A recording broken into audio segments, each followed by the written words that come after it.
Bien, a partir de este momento la clase está siendo grabada. Vamos a ver cuántos participantes tenemos en nuestra clase de reforzamiento. Oh, por Dios, somos muchos. 5. No importa. Lo importante es que estamos los mejores. O sea, lo digo por mí, no por ustedes, pero bueno. No, mentira, chicos.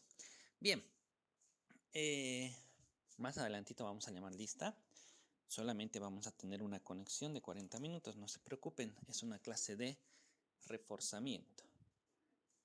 Habíamos quedado hablando la anterior clase el tema de la tradición, si mal no recuerdo. ¿Alguien tendrá la página? Yo ya estoy acá con el libro. Voy a...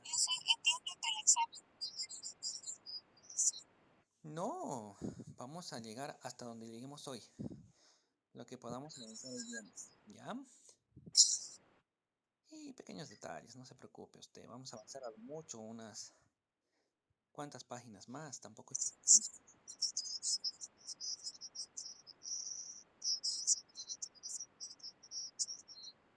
Ujú. Ajá, así es.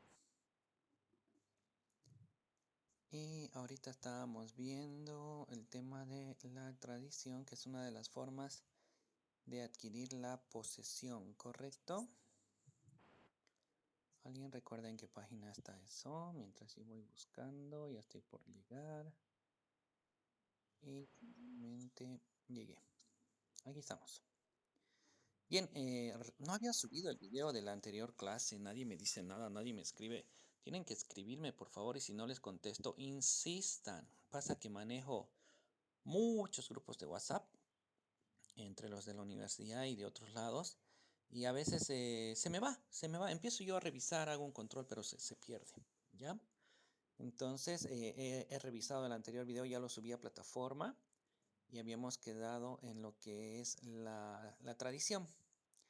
Bueno, empezaremos con nuestro avance. Atiendan, por favor. Estamos hablando de una de las formas de adquirir la posesión, ¿no?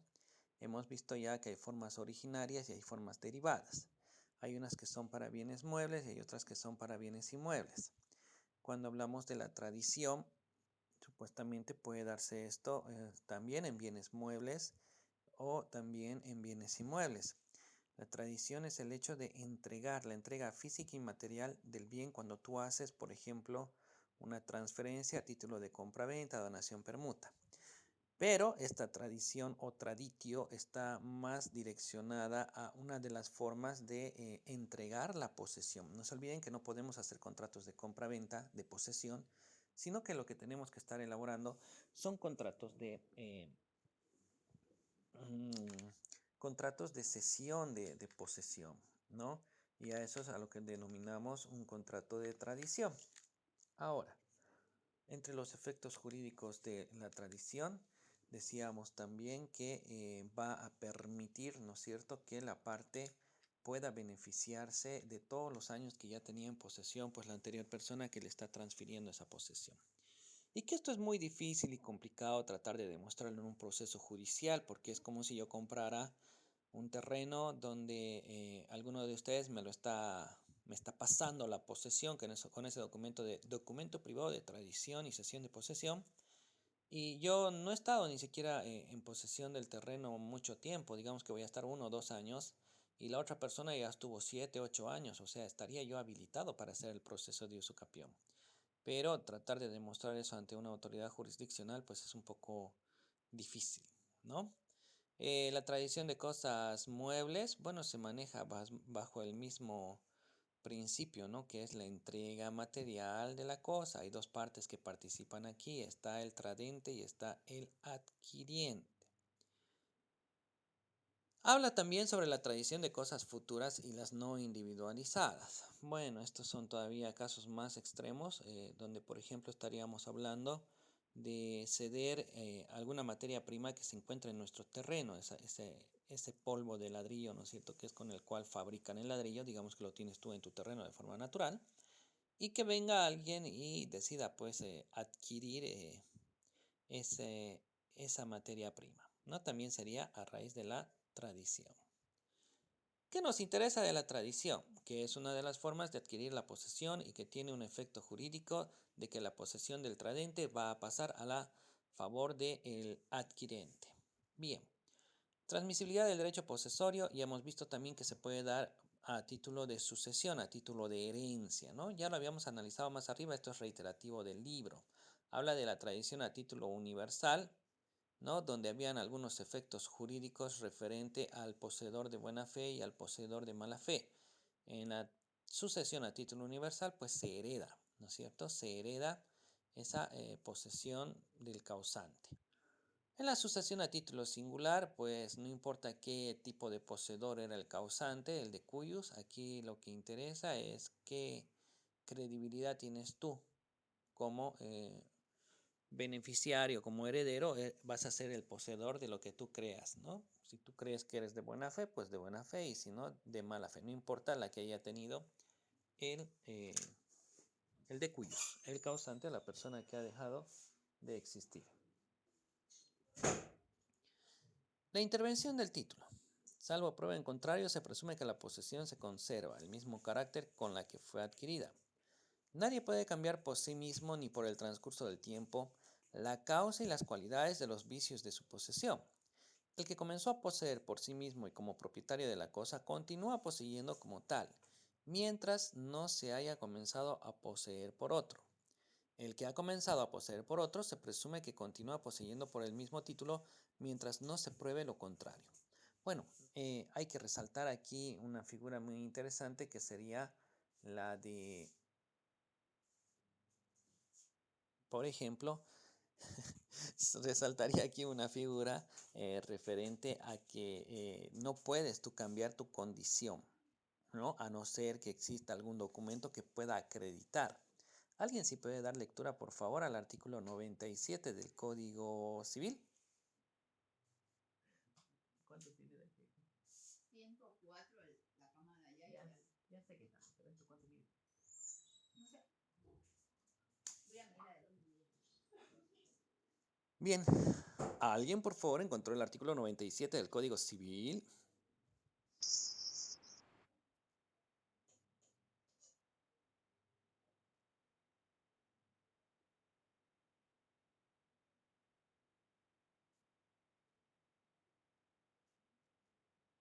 Chicos, ¿están ahí? ¿Dónde están sus códigos? Sí, adelante. Sí, por favor. Adelante.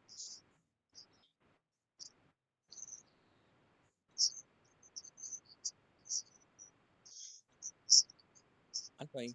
Disculpe usted. 89, por favor.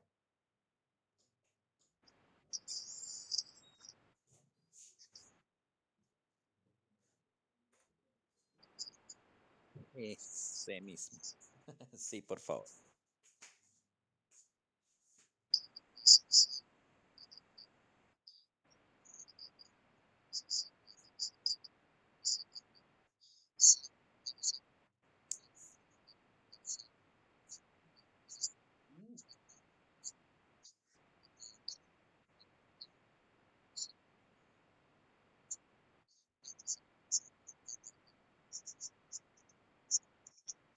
Muy bien, ¿qué quiere decir eso? Que tú no puedes modificar tu condición de detentador a poseedor, no puedes modificarlo a libre voluntad. Tiene que existir algún documento que va a acreditar, por supuesto, el cambio de calidad, ¿no? Decíamos en algún momento que si yo vivo en alquiler y la señora se encariña mucho conmigo y es una persona mayor que no tiene familiares y me dice, mire, ¿sabe qué? Me cae usted tan bien. eh, Quiero que usted compre mi casa y no se preocupe porque le voy a seguir cobrando el alquiler que me paga y eso va a ir a cuenta de pago. Vamos a hacer un documento, ¿no? Eh, puede que ocurra, no es algo de todos los días, pero puede que se dé el caso y ahí estarías cambiando tu calidad de detentador, ¿no? porque tú estabas entrando a un bien ajeno bajo conocimiento que era ajeno y es más, con verdadera autorización del propietario. ¿Ok? Entonces, si se da la figura y hay el documento que acredita eso y la persona muere, digamos, la viejita que te estaba vendiendo, pues ya te quedas en calidad de poseedor, ya no de detentador. No por la muerte, sino por la suscripción de ese contrato. La intervención del título, hablábamos, ¿no? Consiste en el cambio de características de la posesión, por ejemplo, una buena fe y una calidad de poseedor inmediato a mediato. La regla general es que para ver intervención del título es necesario un acto jurídico que lo cause, ¿no? De igual forma, para que tú cambies tu calidad de buena fe por mala fe, tiene que haber un documento. Para que tú cambies tu calidad de un poseedor mediato a un poseedor inmediato, tiene que haber también un documento. Bien. ¿Cuáles son los efectos de la posesión? Bueno, la posesión va a generar para ti acciones que van en defensa de la posesión, por un lado. Por otro lado, también te va a imponer obligaciones y derechos como poseedor. También está el efecto de la prescripción adquisitiva o usucapión, como ustedes quieran llamarle. Está el fenómeno de la percepción de los frutos. Y la posesión de los bienes muebles es una presunción que establece el Código Civil en su artículo 100 de carácter juris tantum, pues vale por título mientras no se demuestre lo contrario. Con relación a las cosas muebles, bueno, acabamos de decirlo. Se presume que toda aquella persona que está en poder de un bien físico, mueble, material, ¿no es cierto? Pues es el propietario, eso dice el artículo 100.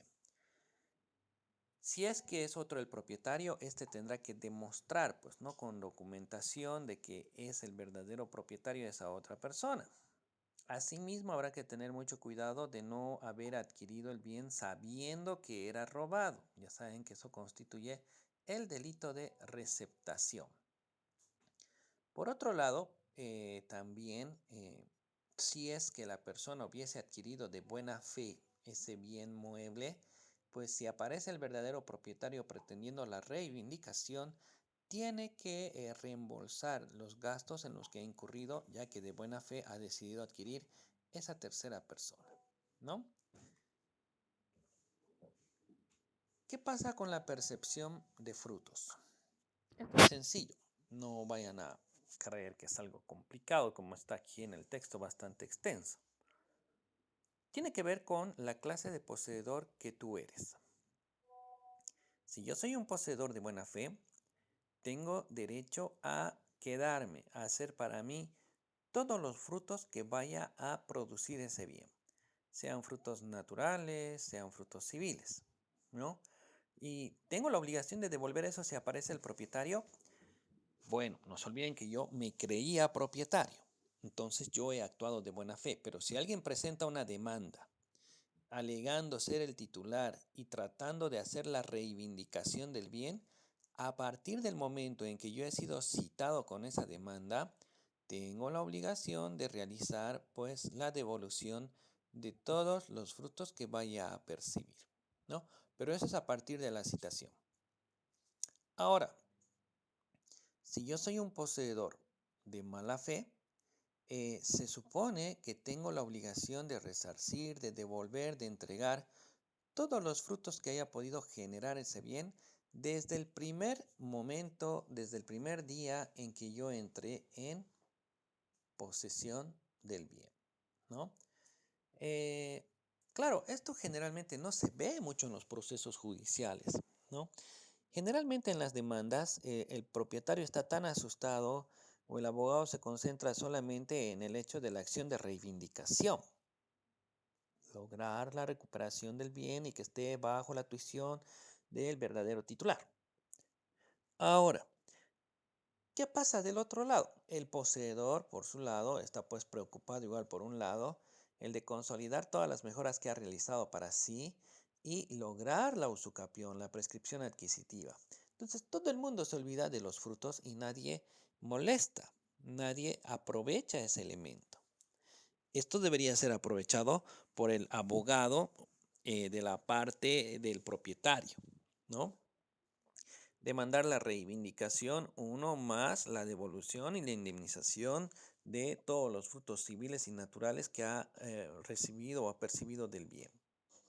Entonces es un plus adicional, por decirlo así, ¿no? Pero, como les dije, todos están concentrados, el uno en quererse agarrar del bien y el otro en querer lograr recuperar y se olvidan de este tema de los frutos, pero es bueno que ustedes como abogados el día de mañana pues puedan utilizarlo en su favor, ¿no? La prescripción adquisitiva. ¿Qué es la prescripción adquisitiva? La prescripción adquisitiva es una de las formas de adquirir la propiedad.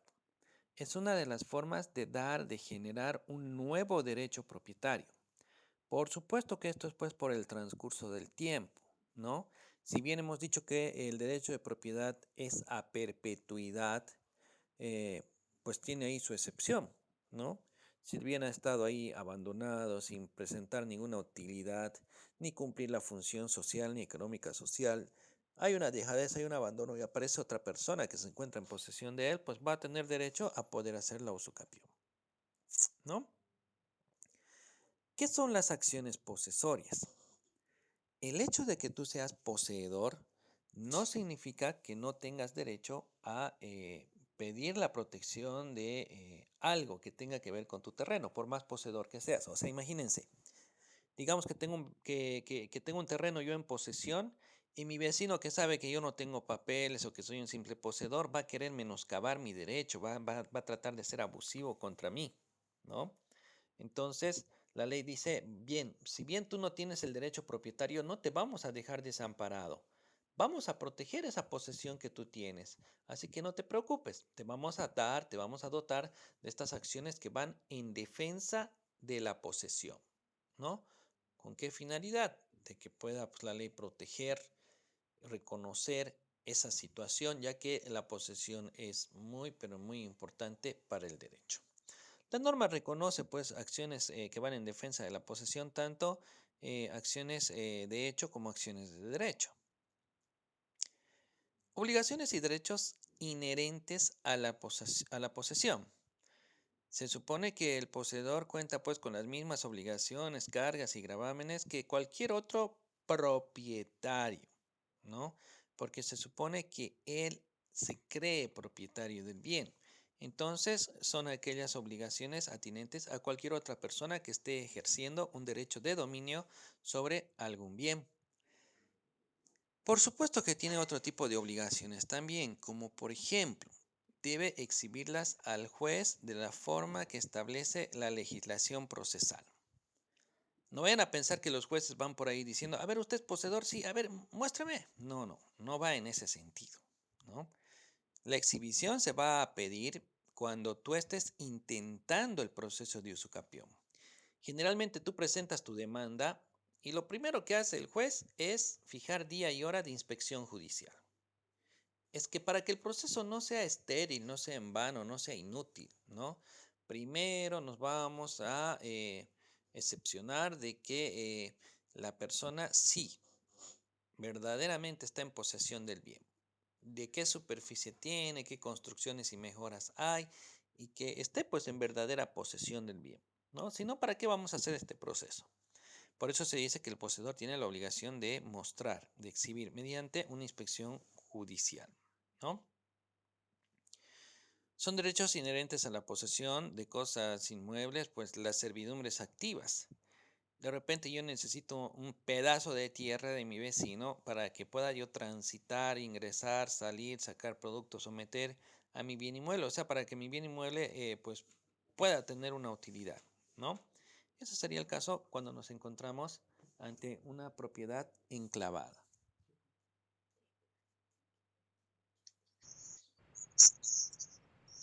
Sí, ¿quiere preguntar algo? Perdón.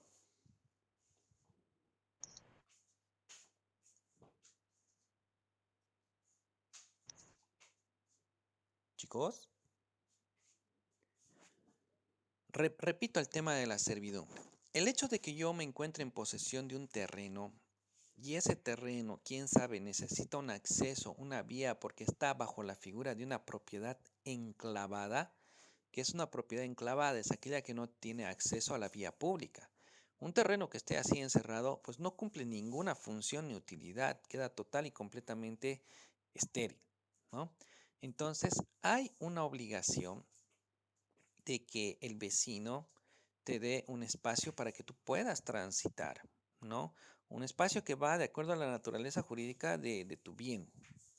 Entonces, ¿qué es eso? Es una servidumbre activa en tu favor, porque vos vas a ser denominado el fundo dominante y la otra persona va a ser el fundo sirviente. Entonces, no porque yo soy poseedor, no tengo derecho a una servidumbre activa. Sí o sí me la tienen que brindar. Por eso es que también habla y establece que yo tengo derecho pues a una servidumbre activa, por ejemplo, ¿no? Y también puedo ser una servidumbre pasiva, es decir, yo soy el que tiene que dar el terreno a la otra persona, un pedazo, ¿no es cierto? Una fracción para que pueda transitar libremente la otra persona. También hay obligaciones, no solamente son derechos, ¿no? Y todas aquellas que están delimitadas y establecidas por la ley. En resumen, ¿cuáles serían las obligaciones de un poseedor? Las obligaciones propias de la cosa y que no graven a una persona determinada. Aquellas obligaciones que se transmiten al titular de la cosa, como cualquier otro propietario. El hecho de exhibir judicialmente el bien cuando el juez así lo disponga y todas aquellas restricciones y límites que la ley establece o impone al derecho propietario. ¿Cuáles son los derechos inherentes a la posesión? Servidumbres activas, los frutos en las condiciones establecidas, te las puedes apropiar dependiendo si eres de buena o mala fe, el tema de la usucapión o la prescripción adquisitiva y los medios y mecanismos que van en defensa de la posesión. La conservación y pérdida de la posesión. Bueno, se supone pues, la ley presume que la posesión es pública, continua e ininterrumpida. En algunos casos, pues puede perderse la posesión, por ejemplo. Uno, cuando la cosa hubiese sido puesta fuera del comercio. No sé, pues de repente el terreno ha sido revertido o se ha encontrado ahí, no sé, pues algún recurso natural que pertenece al Estado, ¿no? Dos, por abandono o en su caso por cesación del poder de hecho ejercido sobre ella. Estamos hablando de que pueda producirse una interrupción, ¿no? Si la posesión se ha visto interrumpida, pues esta acabó, se terminó. Hasta que, quién sabe, se vuelva a retomar la posesión o puede que pierda totalmente, ¿no es cierto?, ante un posible proceso judicial. Por su pérdida o extravío, sin posibilidad de encontrarla. Bueno, tendríamos que hacer referencia más ahí a posesiones sobre bienes muebles, porque en bienes inmuebles sería esto muy poco común, ¿no? Tendrían que haber terremotos, movimientos de tierra realmente considerables para que tú puedas perder tu terreno en ubicación. No sé, pues me acuerdo ahora, me acuerdo que mi padre tenía un lote allá en la ciudad de Sucre y había un terreno accidentado así, o sea, se iba cayendo la tierra, se caía. Y ahí de repente estamos hablando, quién sabe, de una pérdida o extravío, ¿no? Por especificación siempre que el autor de ella adquiera el dominio. La figura de la especificación puede darse a raíz de establecer con precisión. Sí, adelante.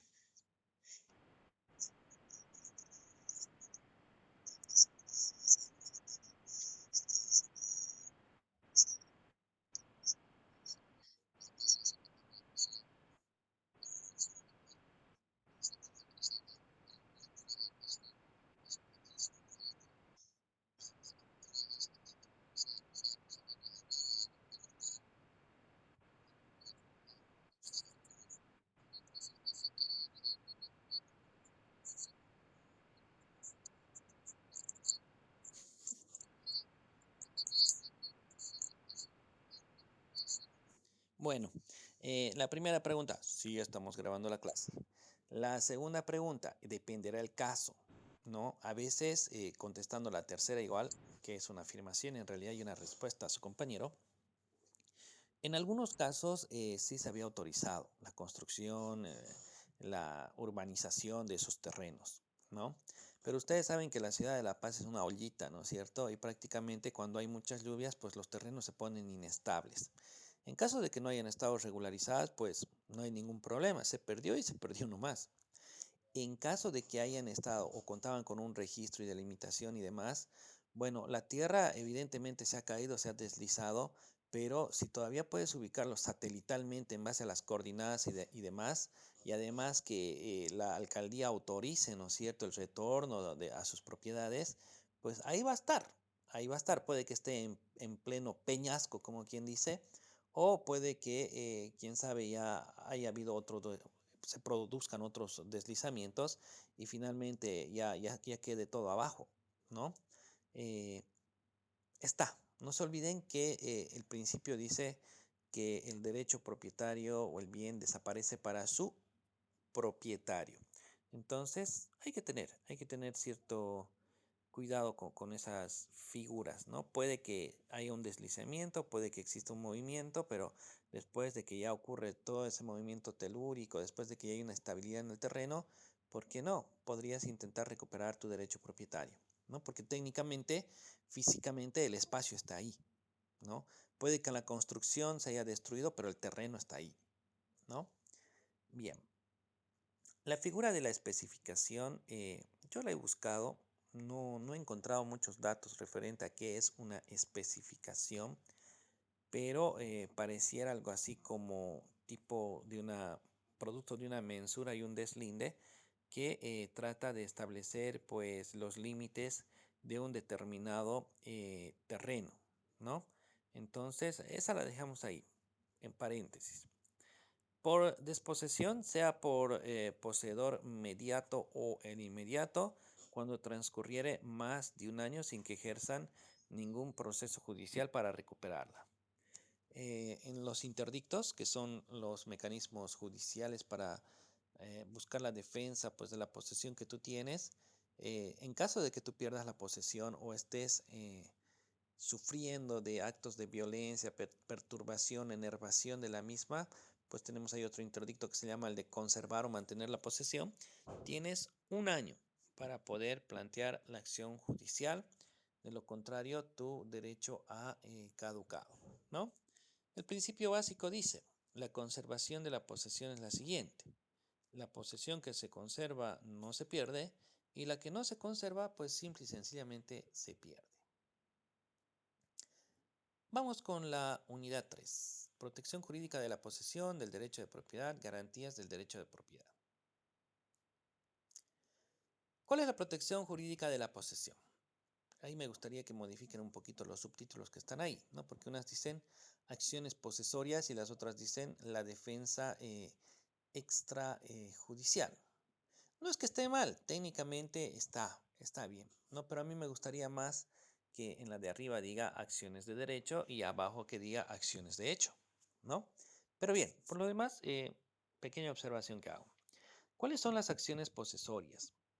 Cuando nosotros hablamos de acciones posesorias, pues no nos olvidemos del término que significa acción que ya lo hemos realizado. La acción es la potestad que tiene toda persona de poder acudir al órgano jurisdiccional a solicitar la tutela, la protección o la consolidación de un derecho, ¿no? Eh, Estas acciones posesorias pues se limitan a cuatro que vamos a desarrollar más adelante. Estamos hablando de los famosos interdictos posesorios, ¿no? No son los interdictos a título de enajenados mentales. Mucho cuidado, ese es un proceso familiar.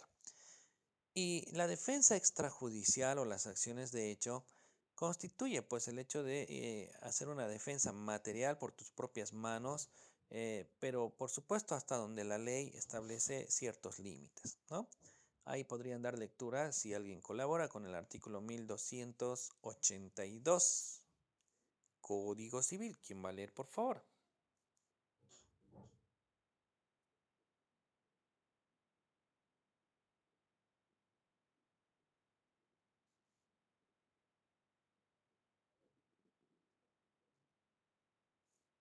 Artículo 1282 Código Civil, por favor.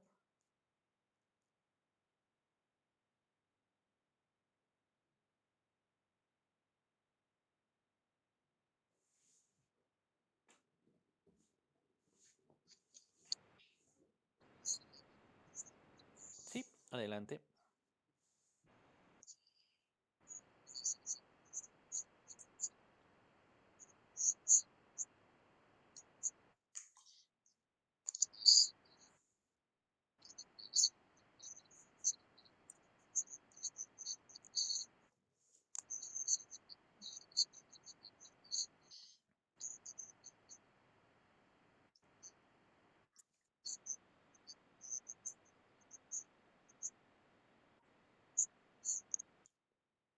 Muy bien. Entonces, por un lado está ahí, por regla general, ¿no? Prohibición de justicia por mano propia, pero hay ciertas salvedades donde la ley te permite, hablando de la legítima defensa, ¿no es cierto? Esa protección que tú puedas darte en el momento de forma material. Nada de traspasar más allá de lo que establece la ley. Si alguien viene, me grita, me empuja, yo le voy a gritar, le voy a empujar también, ¿no? Pero ya empieza a agredirme, tengo que defenderme. Pero no puede ser que yo de una manera abusiva agarre y lo agreda tanto. Ya vamos a cometer ahí un tipo penal por el tema de los días de impedimento, lesiones graves, gravísimas y leves. Mucho cuidado con ello, ¿no?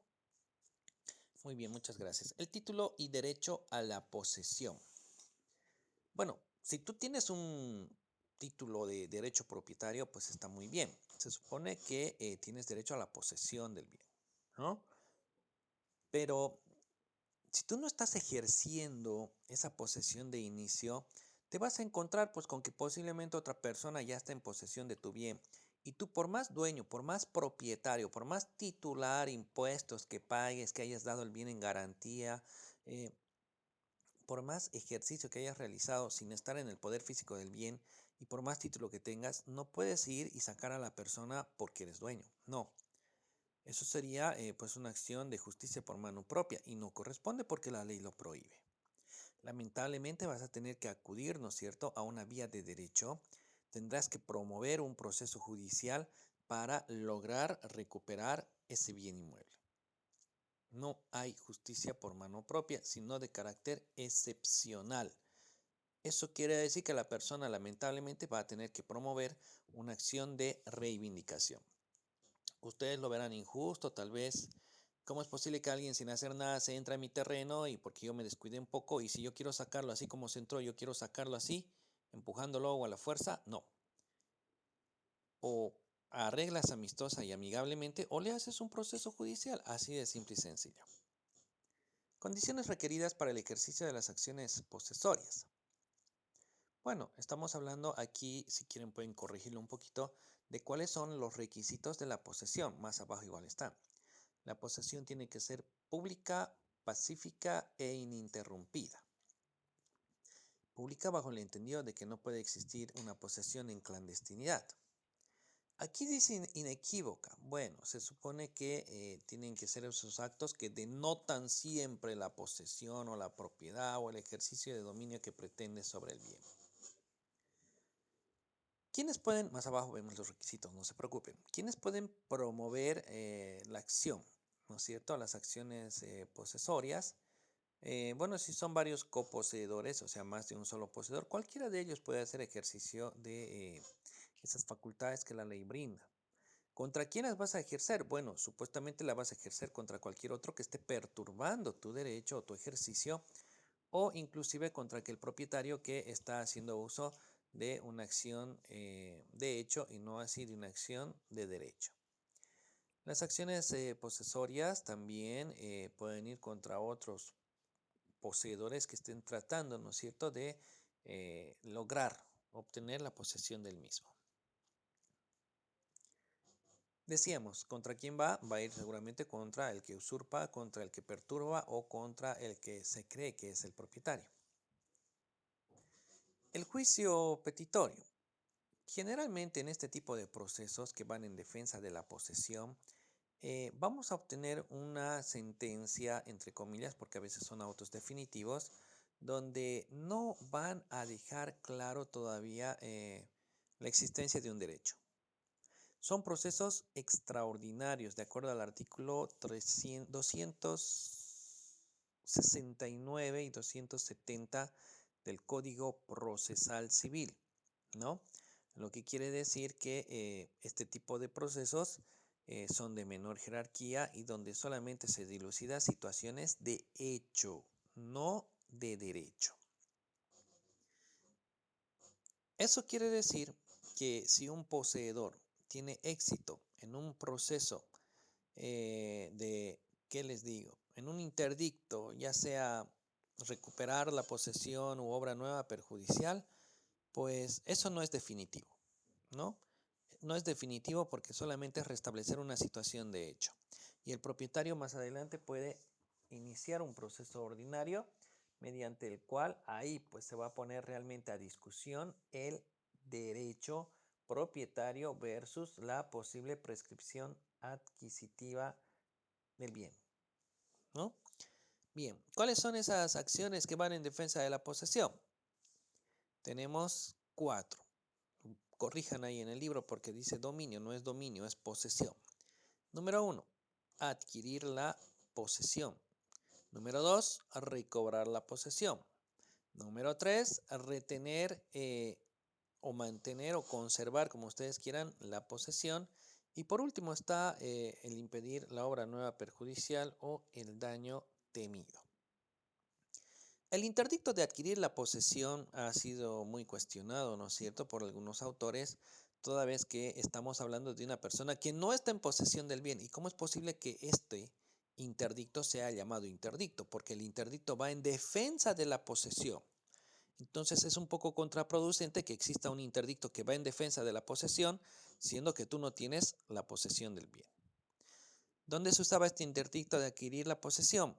Cuando tú hacías tu trámite de declaratoria de herederos, el juez, una vez que salía la resolución, era un auto definitivo, un proceso voluntario con el antiguo código y el nuevo también, vía judicial, ahora puede ser vía notarial. Se supone que el juez sacaba una resolución, tú tenías que pagar el impuesto sucesorio y en base al procedimiento de un interdicto de adquirir la posesión, pues pedías que fije día y hora de audiencia para que te suministren posesión. ¿Cómo era el de recobrar la posesión? Bueno, ese todavía está, ¿no?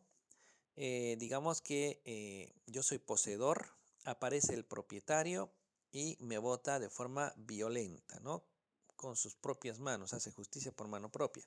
Quién sabe, viene con sus familiares o se contrata esas caricaturas de, no sé, pues de mercenarios, es decir, pandilleros, y a título de palos, piedras y petardos, pues me sacan, ¿no? Si yo hago el interdicto de recobrar la posesión, con gran posibilidad voy a tener un gran éxito en ese proceso. Pero ojo, solamente estamos discutiendo posesión. Va a venir el juez y va a decir, usted no podía votarlo. Usted tenía que hacer una vía de derecho. Señor, vuelva. Y me van a poner a mí otra vez en posesión. Retener la posesión.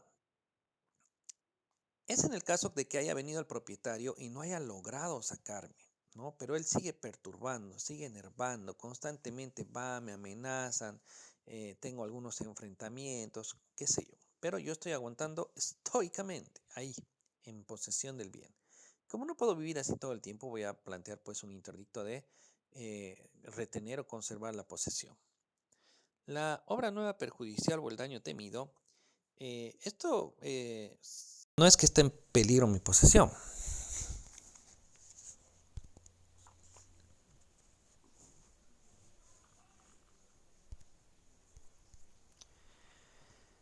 Vamos a conectar un ratingo más. ¿Por qué está este otro aquí?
Bien, se están conectando. Terminaremos la idea para no quedar sin nuestra clase y también tenemos que llamar lista, ¿no? Mm, Aquí. Bien, les decía, la obra nueva perjudicial no está en riesgo tu posesión ni en peligro como en los otros casos, ¿no? Aquí lo que ocurre en realidad es que tu vecino está empezando a construir y lamentablemente al momento de iniciar la construcción pues ha dañado tu pared o tu barda perimetral, ¿no? Y tú, claro, como persona civilizada has ido y has hablado con él y él te ha lanzado por un tubo, ¿no? Te dijo, no, señor, su pared ya estaba vieja y yo no tengo nada que reponerle. Bueno, en esos casos vas a tener nomás que plantear la demanda, un interdicto, ¿no es cierto?, de obra nueva perjudicial, donde el juez va a fijar día y hora de audiencia y seguramente es una inspección directo que van ahí, se van a personar a donde está el terreno y es ahí donde se va a proceder a directamente sacar una resolución. Seguramente el juez va a ordenar pues que se proceda nomás a la reconstrucción. Bien, vamos. Obra nueva perjudicial. ¿Cuál es el daño temido? Falta ahí el daño temido.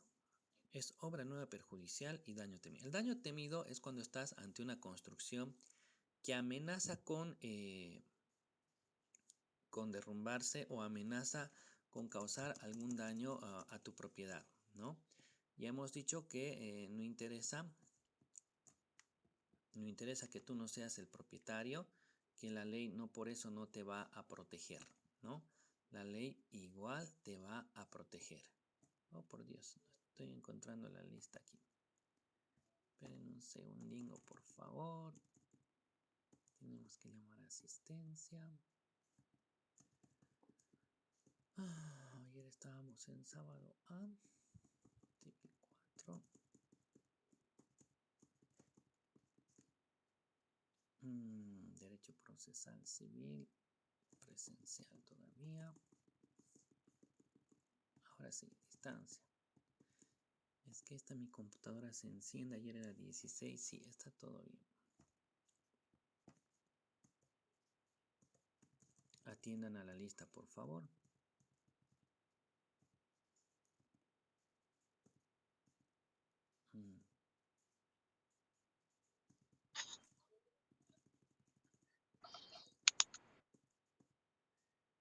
Aquí está. No estaba encontrando.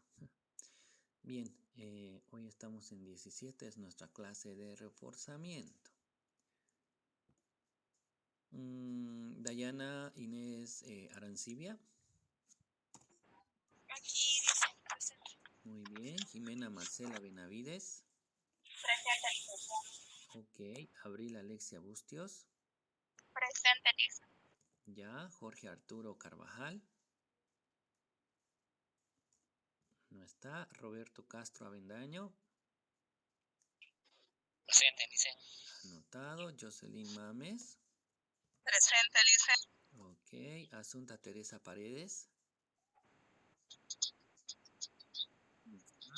Israel Jonathan Quiroga. Anotado. Florencia Quispe Condo. Anotado. Yada Yane Roca. Karen Salazar. No está, ya no aparece, creo, ¿no? ¿Alguien que no esté en esta lista? Nadie, ¿no? Muy bien. A ver cuánto nos falta para terminar esto. No nos falta nada, acabaremos esta unidad, por favor. ¿Ya? El tiempo todavía nos da. El valor de la sentencia, decíamos. Estas sentencias, pues, no son definitivas, no adquieren esa calidad de cosa juzgada material, solamente de carácter formal. ¿Por qué? Porque todavía tú puedes ir a un proceso judicial donde basta ya a discutir por el derecho sobre el bien. Ya sea tú como poseedor que quieras hacer nacer un derecho propietario, o ya sea tú como propietario que quieras lograr la reivindicación del bien. Eso es ante la configuración de un proceso ordinario. La detentación.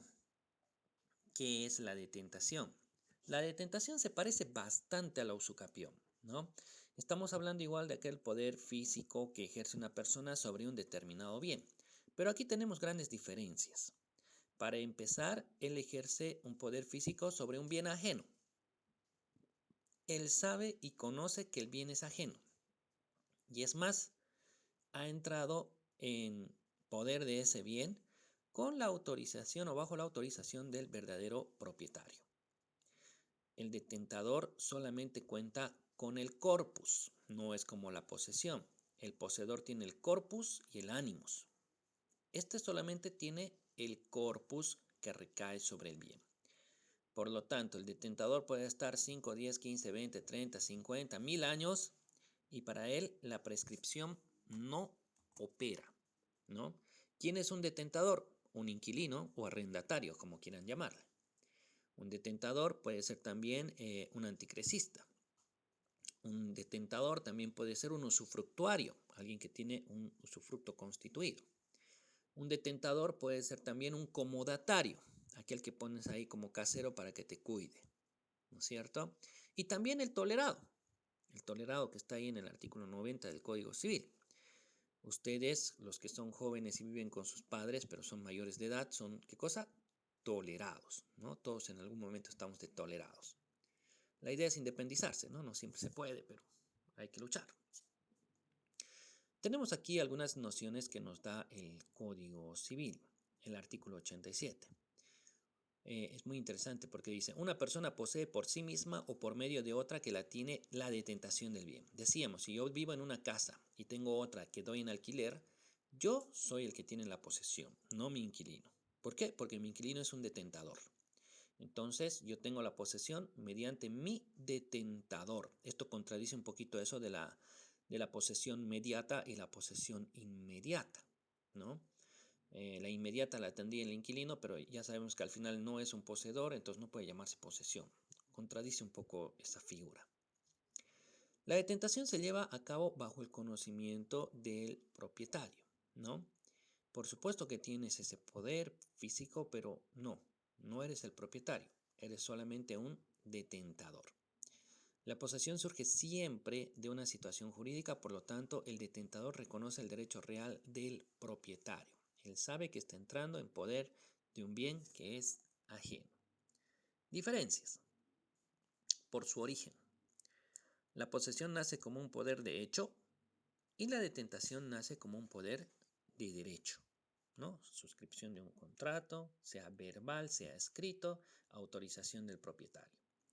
Por su naturaleza, la posesión se ejercita sobre cosa propia y la detentación sobre cosa ajena. El poseedor está sobre aquello que cree que es suyo y el detentador está sobre algo que sabe perfectamente que es ajeno. Por sus elementos, la posesión tiene el animus y el corpus y la detentación solamente tiene el corpus. Por último, sus efectos, cuando hablamos de una posesión, pues tiene como efecto la prescripción adquisitiva, ¿no? Mientras que en caso de que seas un detentador, pues absolutamente ningún efecto al respecto. Algunas presunciones de carácter juris tantum que establece el código referente a la posesión. Es muy interesante el artículo 88. El parágrafo primero dice, se presume la posesión de quien ejerce actualmente el poder sobre la cosa, siempre que no se pruebe que comenzó a ejercerlo como simple detentador. Entonces, cuando vemos a una persona sobre un bien, la ley presume que es un poseedor y no un detentador. Primera presunción. Segunda, el poseedor actual que pruebe haber poseído antiguamente se presume haber poseído en el tiempo intermedio. O sea, si yo estoy en posesión el año 2020 y logro acreditar que estoy en posesión el año 2012 también ya en ese bien, pues la ley presume que he estado de forma continua, el 13, 14, 15, 16 hasta llegar a este año, ¿no? Bien.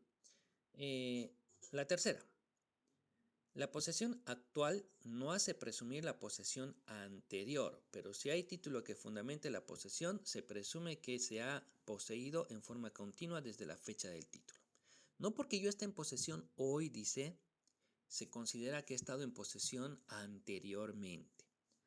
Para complementar con el parágrafo segundo, yo tendré que demostrar, ¿no es cierto?, algún documento que acredite que yo estaba anteriormente en posesión y así todo el intervalo desde el inicio hasta la actualidad, pues se considere que yo he estado en posesión.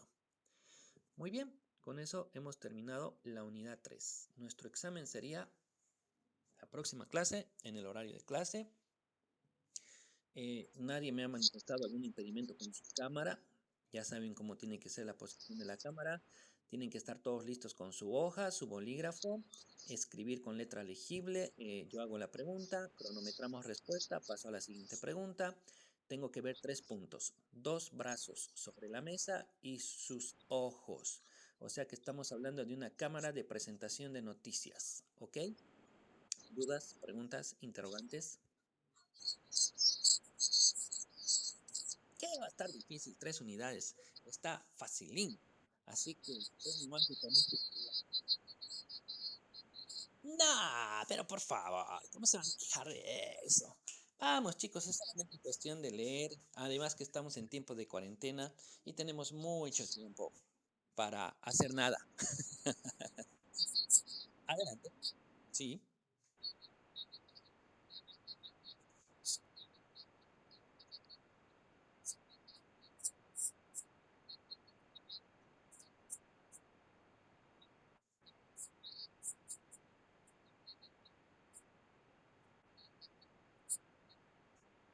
A ver, le explico. Hay una clasificación del poseedor que dice una buena fe y otra mala fe. No está, eso está claro. Hay otra clase de posesión que dice el poseedor mediato y el poseedor inmediato, o sea, el que está ahí, justo ya, ahora, ¿no? El mediato sería el propietario y el inmediato sería tu inquilino, ¿no? Entonces, esa es una clase de posesión que se llama posesión mediata y posesión inmediata. Más adelante ya hemos hecho una distinción sobre lo que es el detentador. Y el detentador no es poseedor, por eso les decía, esto contradice un poquito a eso de poseedor mediato y poseedor inmediato, ¿no? Ya hemos visto que el detentador puede ser tu inquilino, por lo tanto tu inquilino no es poseedor, ¿no? El inquilino no es poseedor, el inquilino es un detentador. Estamos haciendo una pequeña aclaración, nada más. Pero si yo le pregunto poseedor mediato y poseedor inmediato, usted tendrá que decir, el poseedor mediato es aquel que tiene la titularidad del derecho propietario sobre el bien. Y el poseedor inmediato es aquel que se encuentra ya en el instante en posesión del bien. Ejemplo, un inquilino, un anticresista, un usufructuario, un comodatario, ¿no? Sabemos que son detentadores, pero también se les llama poseedores inmediatos. No sé si le aclaré la figura.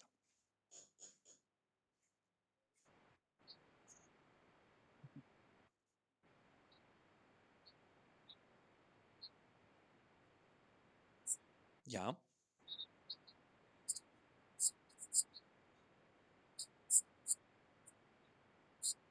Ajá. Sí.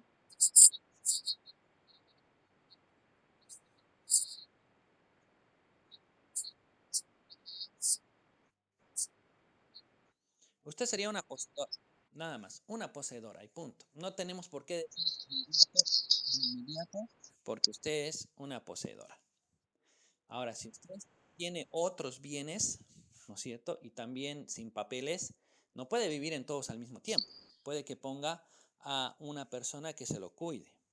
Entonces, si yo tengo 2 terrenos en posesión y en uno vivo y en el otro he puesto a alguien que me lo cuide, pues yo soy poseedor del terreno que me está cuidando, inmediato, y el que me lo está cuidando sería el inmediato. Ok, ¿alguna otra pregunta, muchachos, jóvenes, señoritas, damas, caballeros, señoras, viudas, divorciadas, choleros? ¿Alguien más?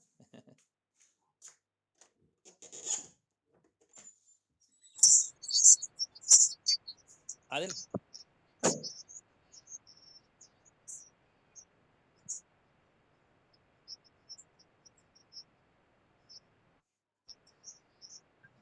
Ya.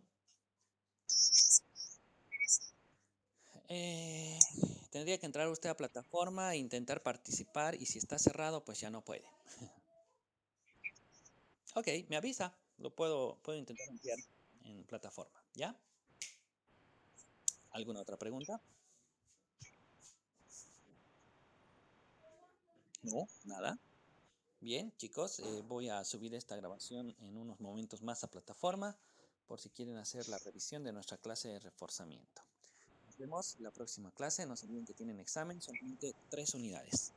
Un abrazo para todos. Les deseo un buen resto de fin de semana.